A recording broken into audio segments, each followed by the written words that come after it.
Welcome back to Recent News, your trusted source for clear, unbiased reporting. In this episode, we focus on Allison Pearson revealing that she was accused of a non-crime hate incident. The Special Investigating Unit, SIU, is making headway in the fight against corruption in South Africa. Is a Broadway romance the reason behind Hugh Jackman's shocking split from his wife of 27 years? And we wrap it off with updates in the world of sport. Picture this: Nigel Farage, the Brexit mastermind, sits down for an interview on GB News with journalist Allison Pearson. Sounds normal, right? Well, hold on to your hats, because what happened next had the Twitterverse, or should I say Xverse, buzzing. Allison Pearson, a 64-year-old journalist from the Daily Telegraph, revealed that she was accused of a non-crime hate incident. 2 police officers showed up at her door on Remembrance Sunday last year. Yes, there were 2 young constables by the door, and they said, one said something about a non-crime hate incident, which was a year ago, with me, a social media post a year ago. And I said, what was it about? The tweet, give me an idea of what it said. And he said, I'm not allowed to tell you that. And then I said, who is my accuser?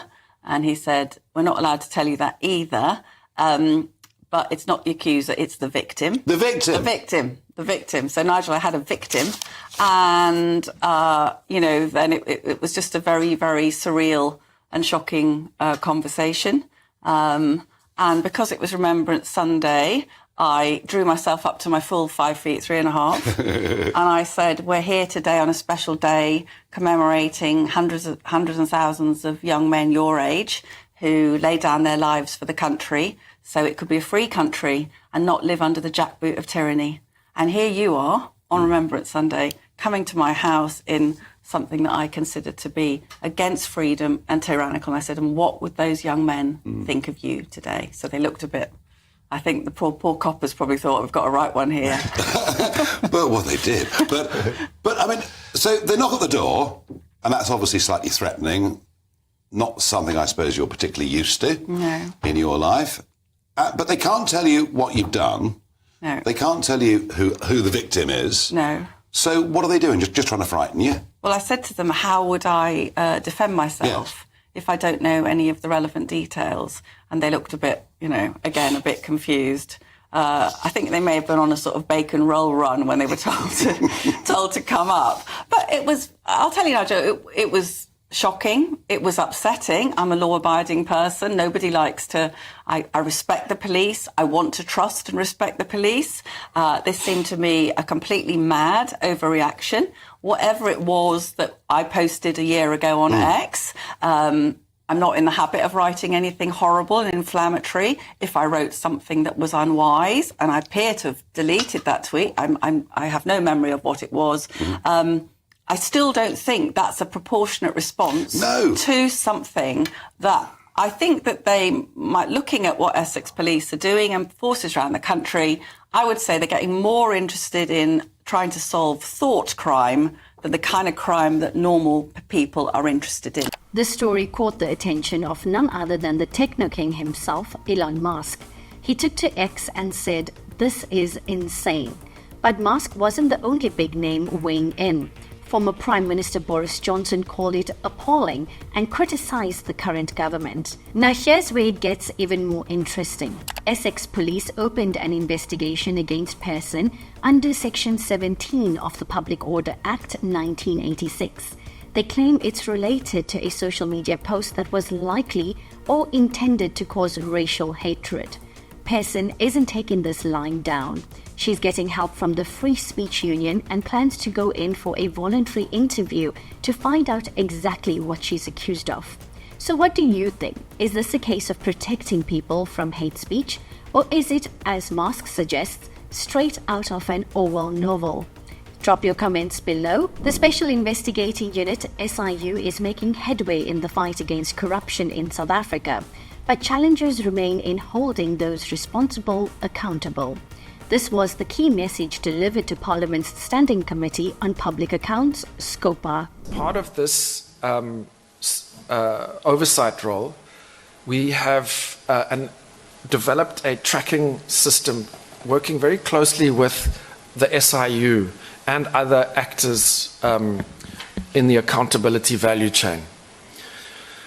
So we look at 4 categories of recommendations that are made by the SIU, and each of these categories of recommendations has its own business processes and value chain. The presidency stated that their presentation omitted to provide a broader, comprehensive explanation in some of the issues that fall within its scope. First of all, on the broad theme of the systemic nature of corruption. Of course, our report to Scopa today is of a fairly narrow focus in regard to SIU proclamations, but then we have the State Capture Commission recommendations. Those recommendations in and of themselves did a lot of that analysis, so that report goes to the systemic challenges that both yourself and other members have made reference to. In order for the presidency to coordinate this across whole of government and whole of society, we have had to set up our structures. Again, there was an admission in terms of poor systems in relation to vetting of senior officials when entering the public sector. This includes challenges in the application of the necessary consequence management.